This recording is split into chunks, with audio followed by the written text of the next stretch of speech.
이제 일생일대의 최악의 범죄, 극심한 죄악, 악한 사악한 죄를 저질렀는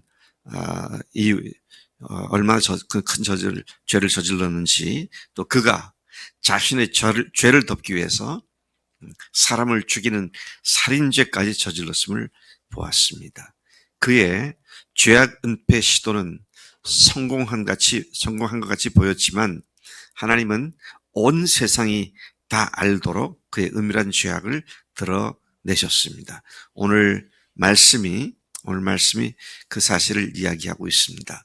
1절부터 12절까지를 보면 다윗의 죄를 정면으로 지적하고 그 죄로 치러야 할 대가를 나단 선지자를 통해 하나님께서 선포하십니다. 나단 선지자가 다윗을 찾아가서 그의 죄와 그 죄의 대가를 담대하게 예고한 것은 전적으로 하나님께서 주도하신 일이었습니다. 여러분들은 누군가가 사악한 죄를 짓고 범죄를 했을 때, 그러고는 시비를 뚝 따고 있을 때 어떻게 하시겠습니까? 그것도 아주 파렴치한 죄를 지었을 때 어떻게 하시겠어요? 정말 많은 사람들이 격분을 할 겁니다. 의분시비를 할 거예요. 아니, 이럴 수가. 나 가만히 못 있겠어. 그리고 쫓아가서 그걸 갖다가 항의도 하고 삿대질도 하고 판단 정지하고 뭐 그렇게 할 수도 있습니다. 근데 이 나단이 지금 다윗에게 가서 그의 죄악상을 들춰낼 때 그는 그런 동기로 하지 않았습니다. 어떻게 했습니까? 오늘 1절에 처음 구절한 말 보니까 여호와께서 나단을 다윗에게 보내셨다 그랬어요. 나단 선지자가 다윗에게 간 것은 그의 범죄함을 알고 분노해서 의협심으로 심판관이나 정의의 사도로 가서 한 것이 아니라 하나님께서 보내셨기 때문이었습니다. 우리도 누군가의 잘못이나 죄를 알게 될 때 단순한 의협심이나 정의가 왜 불타올라? 내가 아니면 누가 말하라? 그러고 가서 판단 정지하고 저주를 퍼붓고 그렇게 해서는 아니 된다는 사실을 이 말씀에서 우리가 배우게 됩니다. 어떻게 해야 합니까? 성령의 인도하심과 감동하심을 따라 그분께서 인도하신 대로 해야 하는 것이다. 아무리 상대가 큰 죄를 졌다 할지라도 성령께서 그 말씀에 대해서 어떻게 하시는지를 먼저 순종하고 주의 말씀을 기다리는 것이 바른 뜻이죠. 자, 이 선지자 나단은 다윗에게 가서 한 가정적인 비유를 말합니다. 실제 있었던 일은 아니고 가정에서 하는 얘기죠. 그 내용이 이렇습니다. 한 성읍에 가난한 사람과 부자가 있었는데 그 부자에게는 양과 소가 이런 것들이 힘이 많았지만 그 가난한 사람은 달랑 그가 돈을 주고 사서 기르는 작은 암양 새끼 한 마리뿐인데 그 암양 새끼는 그와 그의 자식과 함께 자라났고 함께 먹고 마시며 그의 품에서 잠드는 딸 같은 가족 같은 존재였다. 그런데 어느 날 어떤 나그네가 그 부자에게 방문을 했을 때에 그가 자기 양과 소를 아까워서 그는 그대로 내버려두고 그 가난한 사람의 양 새끼를 빼앗아다가 그 나그네를 위해서 잡았다. 이 이야기를 들은 다윗이 매우 격분하죠. 이런 세상에 이런 못된 놈이 그놈은 죽어 마땅하다. 다윗이 자기 입으로 판단 정죄를 다 했습니다. 결론도 다 났어요. 이런 놈은 죽어 마땅하다. 그렇게 얘기를 하죠. 그 사람은 마땅히 죽을 자다. 그렇게 말하죠. 그가 무자비하게 이런 일을 행했으니 그 양 새끼를 4배나 갚아주어야 할 것이다. 그러자 나단이 거침없이 당신이 그 사람이다. 와, 이 나단 선지자도 대단한 분이에요. 이 말했다가 죽을 수 있잖아요. 뭐 왕이 분노해가지고 저놈을 당장 목을 베라 뭐 그럴 수도 있잖아요. 근데 That's you. 그게 당신이다. 참 놀라운 그 하나님의 사람인 것을 봅니다. 그러면서 그에게 하나님께서 그의 입에 주신 말씀을 전해주죠. 뭐라고 전합니까?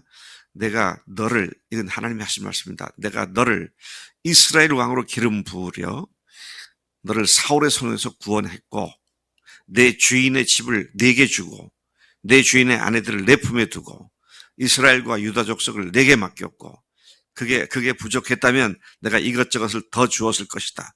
그런데 어찌 네가 여호와의 말씀을 업신여기고 나보기에 악을 행하였느냐. 여러분, 어제 제가 그런 말씀 드렸습니다만 우리가 사람들을 향하여 어떤 죄를 지었을 때 그것의 더 큰 문제는 그 죄를 짓지 말도록 명령하시는 주님을 우습게 여기고 완전히 깔아뭉개고 하나님 앞에서 하나님을 거부하고 내 마음대로 한, 이게 하나님의 분노를 사게 만드는 일이죠. 하나님을 두려워할 줄 아는 사람은 죄를 함부로 짓지 않습니다. 두려워할 줄 알고요. 근데 죄를 짓는다는 말은 하나님을 조금도 두려워하지 않는다는 얘기죠. 순간적이고 찰나적인 쾌락과 즐거움을 위해서 자기 양심을 팔아먹는, 눈을 감아버리는 그런 짓을 하는 것이 인간인데, 자, 다윗이 지금 그와 같은 짓을 했죠. 예. 근데 하나님께서 뭐라고 말씀하십니까? 네가 사람을 죽이고 네가 간음을 했고 그렇게 말씀하지 않고요. 네가 여호와의 말씀을 업신여겼다. 나보기에 악을 행하였구나. 네가 악한 일을 했다. 여러분, 하나님께서 우리가 잘못할 때 이토록 분개하시고요. 이토록 슬퍼하십니다. 그러니까 우리는요, 뭐 누구 때문에가 아니라 주님 때문에, 주님을 사랑하는 자들이기 때문에, 그분이 주인이시니까 절대 복종하는 그런 자세가 필요한 것이죠. 그런데 말씀을 업신 여겼다. 나보기에 악을 행하였다. 자, 그래서 그가 당하게 될 죄의 대가에 대한 말씀을 무섭게 하십니다. 네가 암몬 자손의 칼로 우리아를 죽이고 그의 아내를 빼앗아 내 아내로 삼았다. 내가 너를 업신여기고 네가 나를 업신여기고 우리아의 아내를 빼앗아 내 아내로 삼았으니 그다음에 뭐라고 하냐면 칼이 내 집에서 영원토록 떠나지 아니하리라. 와, 이후에 다윗이 겪게 되는 쫓기는 삶, 그리고 그 후 유다 왕들이 겪게 되는 수많은 전쟁과 전투, 자, 이런 것들이 다윗의 하나님을 업신여기는 태도에 대한 하나님의 보응이라는 사실을 우리가 생각하지 않을 수 없습니다. 또 계속해서 말합니다. 11절, 보라, 내가 너와 내 집에 재앙을 일으키고 내가 내 눈앞에서 내 아내를 빼앗아 내 이웃들에게 주리니 그 사람들이 내 아내들과 더불어 백주에 동침하리라. 너는 은밀히 행하였으나 나는 온 이스라엘 앞에서 백주에 이 일을 행하리라 하셨나이다. 자, 그렇게 전하게 되죠. 하나님의 분노를 고스란히 전하게 됩니다. 자, 이 정도 되면 어떻게 합니까? 지금 단 둘이 말하는 거 아니잖아요. 왕실에 와가지고 얘기하잖아요. 거기에 신하들이 다 둘러서 있었을 거예요. 더더구나 하나님의 사람이 왔다. 그러니까 그 신하들, 실로 대소들이 다 거기에 줄을 서서 무슨 말을 하나 귀를 기울이고 있었을 겁니다. 소위 말하는 개망신을 당했잖아요, 다윗이. 그 망신을 당하고 나서 다윗이 어떻게 했어요? 나는 그런 일이 없다. 여봐라, 저놈을 당장 오게 하옥해라. 그럴 수도 있어요. 근데 이제 다윗이 보여준 반응을 보면 참 귀한 사람이다. 참 귀한 사람이다. 즉각적으로 죄를 시인하고 회개를 하죠. 다윗이 말합니다. 내가 여호와께 죄를 범하였노라. 자, 먼저 내가 우리아에게 죄를 범했다. 내가 밧세바에게 죄를 범했다. 그러지 않고요. 여호와께 죄를 범했다. 그랬어요. 그러니까 다시 어제도 말씀드렸지만 우리가 범죄하는 것은 하나님께 대한 어마어마한 불경스러운 일이 벌어지잖아요. 자, 이것을 분명하게 다윗이 알았기 때문에 그가 자기가 범죄했다고 모든 신료들이 보는 앞에서 그렇게 고백을 합니다. 그렇게 말하자 나단이 다시 말합니다. 여호와께서도 당신의 죄를 사하셨나니 당신이 죽지 않겠지만 이 일로 말미암아 여호와의 원수에게 큰 비방거리를 주었으니 우리가 잘못하게 될 때 하나님이 비방을 받게 되는, 왜 우리가 하나님의 이름으로 불리움을 받고 있는 사람들이기 때문이죠. 여호와의 원수에게 큰 비방거리를 주었으니 당신이 낳은 아이가 반드시 죽으리라. 다윗이 잘못했고 죽음은 그 아들이 당하게 되는 이런 모습을 여기서 보고 있습니다. 15절 상반절에 나단이 자기 집으로 돌아가니라.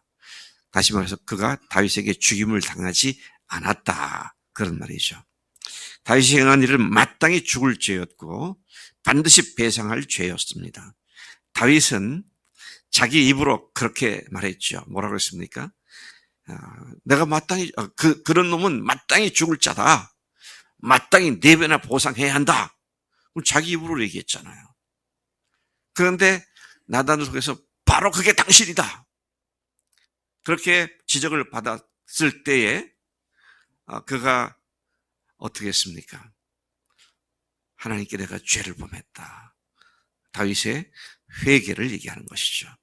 여기에는 그냥 내가 여호와께 죄를 범했습니다. 이제 그렇게 한마디로 간단하게 얘기하고 있지만 이게 그렇게 한마디로 끝난 문제가 아닙니다. 여러분, 우리가 회개를 너무 우습게 여기고 가볍게 여기는 경향이 있습니다. 한번 볼까요? 그가 어떻게 회개했는지.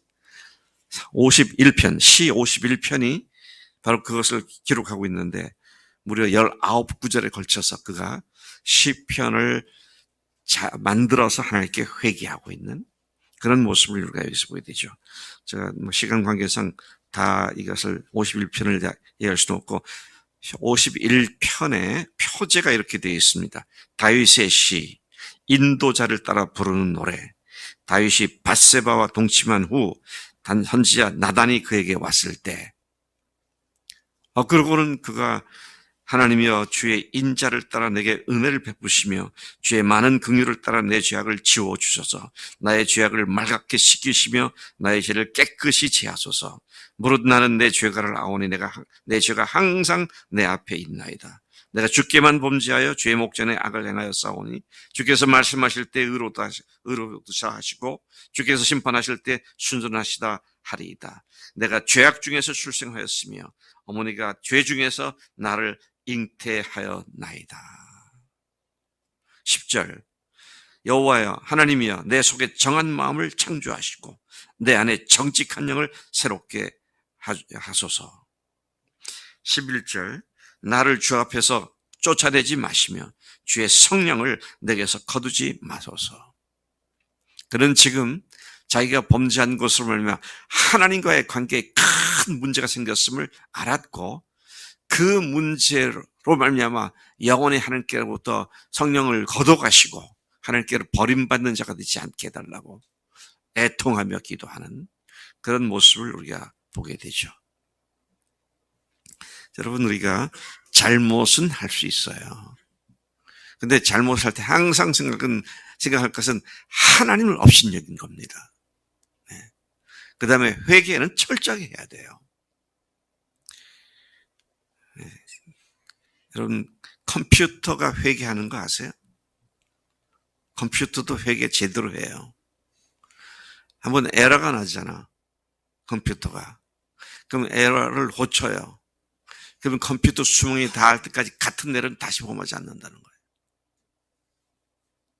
우리가 그렇게 회개해야 합니다. 가볍게 생각해서 회개하면 되지 뭐. 하나님 용서해 주시니까 회개하면 돼. 이런 천벌을 받을 때 태도를 갖고 살아서는 아니 되겠다. 정말 하나님을 두려워하는 마음을 갖다면 그렇게 하지 않잖아요. 주님과의 생긴 관계 문제 때문에 고통스럽게 기도하고 회개하고 눈물로 호소하고. 참 놀라운 것은요, 그런 진정한 회개를 하는 사람을 하나님께서는 오늘 다윗처럼 죽이지 않고 그를 다시 살리시고 그를 통해서 하나님께서 하실 일을 이루시는 줄로 믿습니다.